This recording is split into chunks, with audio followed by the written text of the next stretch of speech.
भगवान शंकर को श्रावण प्रिय है। एक कारण कहा कि मंथन में जो विष निकला उस विष का पान किया और भगवान देवताओं ने मिलकर भगवान शंकर का जलाभिषेक किया। दूसरा कारण कहा, माता सती ने शंकर को पाने के लिए श्रावण के महीने में ही सबसे ज्यादा साधना करी है। और क्या कर रखा माता सती ने? एक बालू का, मिट्टी का शिवलिंग बनाती थी, प्रतिदिन शिवलिंग का निर्माण करती थी और शिवलिंग का निर्माण कर कर के उसकी पूजन कर कर, अर्चना कर कर उसका विसर्जन करती थी सती माता ने। और माता सती का नियम था भगवान शंकर को पाने के लिए शिवलिंग का, तो हमारे यहाँ शिव महापुराण में लिखा है कि पार्थिव शिवलिंग का निर्माण होना चाहिए। और पार्थिव शिवलिंग का निर्माण करना है तो उसके लिए भी वर्णन करा गया है। ब्राह्मण श्वेत मिट्टी के शिवलिंग का निर्माण करे, वैश्य पीली मिट्टी के शिवलिंग का निर्माण करे, क्षत्रिय लाल मिट्टी के शिवलिंग का निर्माण करे और शूद्र काली मिट्टी के शिवलिंग का निर्माण करे। इतना बड़ा नियम बना हुआ है इसमें। अगर हम पार्थिव शिवलिंग का निर्माण कर रहे हैं या हमारे घर में हम कोई मूर्ति रख रहे हैं या हमारे घर में हम कोई मूर्ति को विराजमान कर रहे हैं तो उस मूर्ति का भाव कितना बड़ा होना चाहिए। तो कहा, जमीन पर अपने हस्त कमल को रख कर अंगूठे को ऊंचा करके देख लो, बस इतनी बड़ी मूर्ति घर के अंदर होना चाहिए। चाहे वो लड्डू गोपाल की हो, चाहे वो दुर्गा भवानी की हो, चाहे वो राम जी की हो, शंकर जी की हो, कृष्ण जी की हो, जिसकी रखना हो, बस इतनी बड़ी मूर्ति घर के अंदर होना चाहिए। क्यों? इससे बड़ी अगर मूर्ति होती है तो जैसे मंदिर में सेवा होती है उतनी सेवा की उसको जरूरत पड़ती है। और अगर इससे छोटी मूर्ति होती है, जितनी छोटी होगी उतनी सेवा कम करना पड़ेगा। तो मूर्ति जितनी छोटी होगी उतना सुख प्रदान करेगी, उतना सुख प्रदान करेगी, उतना आनंद देगी। पर श्रावण के महीने में यदि आप रोज शिवलिंग नहीं बना सकते तो पूरे महीने में एक बार शंकर का शिवलिंग का, पार्थिव शिवलिंग का निर्माण करना चाहिए, जरूर करना चाहिए। और पार्थिव शिवलिंग का निर्माण कर कर उसकी आराधना, उसकी अर्चना, उसकी पूजन करना चाहिए। नमः शिवाय ओम, नमः शिवाय ओम, नमः शिवाय ओम, नमः शिवाय। पार्थिव शिवलिंग का जब भी निर्माण करें, किसी थाली में या पात्र में, जिसमें भी आप निर्माण कर रहे हैं, उस पार्थिव शिवलिंग को बनाने से पहले उसके अंदर, पात्र के अंदर एक बेलपत्र रखें। बेलपत्र क्या? आपको कथा में कहा था, बेलपत्र का वृक्ष माता पार्वती के नयन अश्रुओं से प्रकट हुआ है और रुद्राक्ष का वृक्ष शंकर भगवान के नयन अश्रु से प्रकट हुआ है।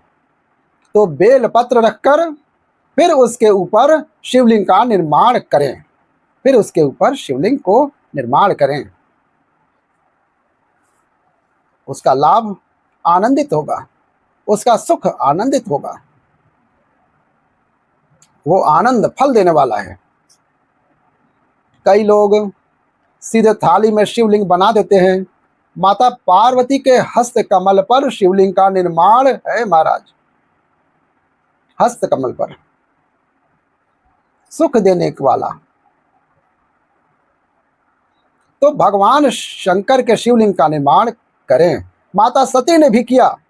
यही श्रावण के महीने में माता सती शंकर भगवान के शिवलिंग का निर्माण करती हैं, पूजन करती हैं, अर्चना करती हैं।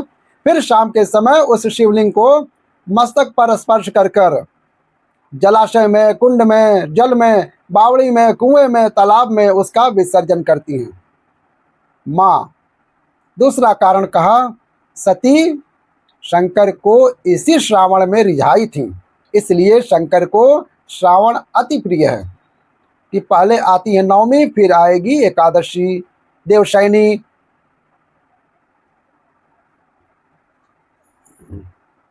अभी आपको कहा था 9 जगह पर बेलपत्र चढ़ती है। भंडारिया नवमी का मतलब ही यही है कि भगवान विष्णु सोने जाने से पहले नवमी तिथि के दिन 9 बेलपत्र भगवान शंकर को समर्पित कर कर भगवान शिव के मंदिर में बैठकर भगवान शंकर की आराधना कर कर भगवान विष्णु लक्ष्मी जी के साथ अपनी सृष्टि का कार्यभार 4 महीने के लिए शंकर जी को सौंप देते हैं। भंडरिया नवमी के दिन, एकादशी के दिन से देवशयनी एकादशी के दिन जब भगवान सोते हैं, उस दिन से भगवान शंकर पूरे कार्यभार को देखते हैं। पूरे कार्यभार को जब कार्यभार सौंपा गया, भगवान शंकर सृष्टि का संचालन करने लगे, तब ब्रह्मा और विष्णु ने आकर शंकर जी की आराधना इसी श्रावण के महीने में करी थी कि आप ये पूरा कार्य अच्छे से संभाला। इसीलिए शंकर को श्रावण अति प्रिय है। ये तीसरा कारण है शंकर को श्रावण प्रियता का।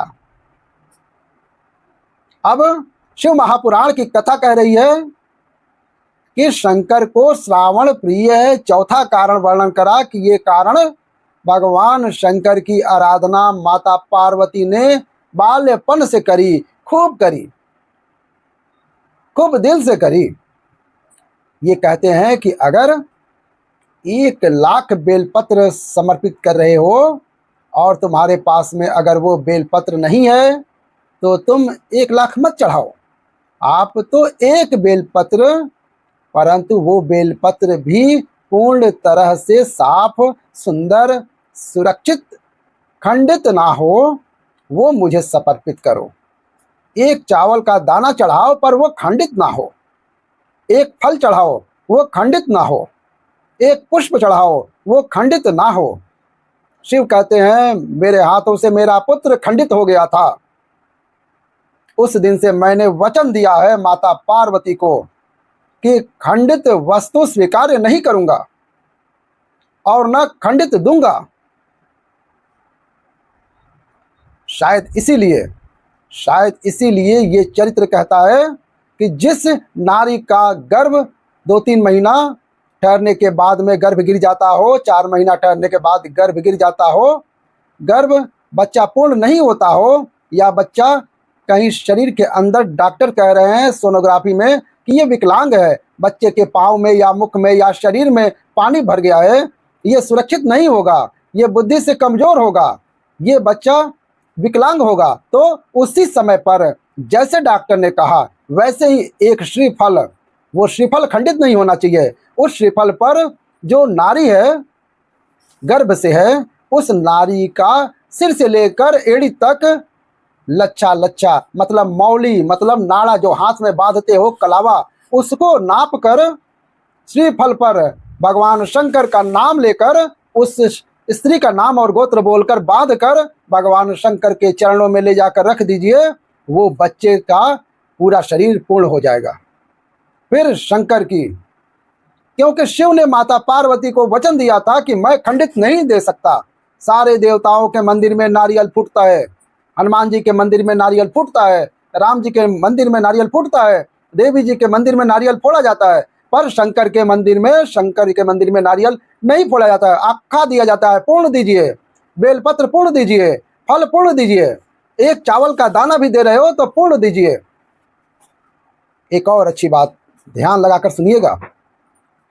जितने लोग हमारी कथा को सुन रहे हैं, यूट्यूब पर सुन रहे हैं या फेसबुक पर सुन रहे हो या हमारे सामने बैठकर टीवी पे देख रहे हैं, बहुत सावधानी से ध्यान दीजिएगा। कभी श्रावण महीने में अगर आप शंकर जी के मंदिर में जाएं और शिव मंदिर किसी वृक्ष के नीचे हो, बट वृक्ष के नीचे हो, चाहे पीपल के वृक्ष के नीचे हो, चाहे वो आंवले के वृक्ष के नीचे हो, चाहे वो बेलपत्री के वृक्ष के नीचे हो, चाहे वो शमी के वृक्ष के नीचे हो, चाहे वो जिस भी वृक्ष के नीचे, कोई भी वृक्ष के नीचे अगर शिवालय है, शंकर जी का कोई मंदिर या शंकर जी का कोई शिवलिंग रखा हो, तो 1 दुर्वा किसी भी श्रावण महीने में जब भी आप किसी भी शिवालय में जाएं, उस वृक्ष के नीचे शिवलिंग हो, उस शिवलिंग पर यह शिवलिंग रखा हुआ है, आगे जलाधारी है,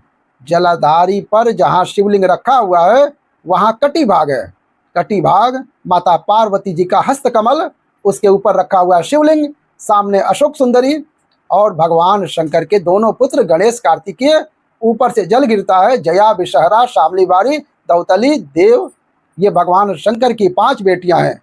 तो जो कटी भाग है, इस कटी भाग पर अगर मात्र एक दुर्वा समर्पित कर कर, जिसकी किडनी या लीवर डैमेज हो रहा हो, काम नहीं कर रहा हो, या किडनी लीवर में कोई तकलीफ हो रही हो, या डायलिसिस चल रहा हो, तो मात्र एक दुर्वा उस कटी भाग पर श्रावण महीने में समर्पित कर कर, उस दुर्वा के 7 टुकड़े कर कर 7 दिन प्रतिदिन सुबह के समय पर चबाकर खा लेने पर या निगल जाने पर धीरे धीरे धीरे धीरे डायलिसिस छूटने लगता है और किडनी लीवर अपना काम करना प्रारंभ करने लगता है। एक दुर्वा, कितनी दुर्वा? एक दुर्वा, मात्र एक दुर्वा। शंकर भगवान पर चढ़े हुए जल जब नीचे की ओर आता है, जिस जगह पर जल गिरता है उस जगह पर मात्र एक दुर्वा अपनी कामना कर कर इस शरीर के सुख के लिए शंकर भगवान के जल गिरने वाले स्थान के पास में अब अवधूतेश्वर महादेव के नाम से रख दी जाती है, तो जिंदगी में कभी बड़ी बीमारियां नहीं आती हैं। उसी तरह इसे रोग समाप्त करने के लिए दुर्वा का प्रयोग किया जाता है। बस कथा का ही समापन करते हैं। और कथा अच्छी लग रही है तो सावन में आप महादेव की पूजा करें, और इसी के साथ वीडियो का अंत करते हैं। हर हर महादेव।